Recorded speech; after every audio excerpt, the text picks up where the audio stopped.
Cara menghidupkan mesin mobil Toyota Sienta.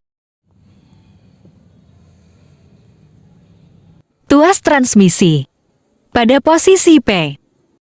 Pastikan remote ada di depan ruang kabin. Tekan kuat pedal rem. Lalu, pencet tombol start. Terima kasih. Semoga bermanfaat. Barokallah untuk para pemirsa semua, dimanapun berada. Selamat Tahun Baru 2024.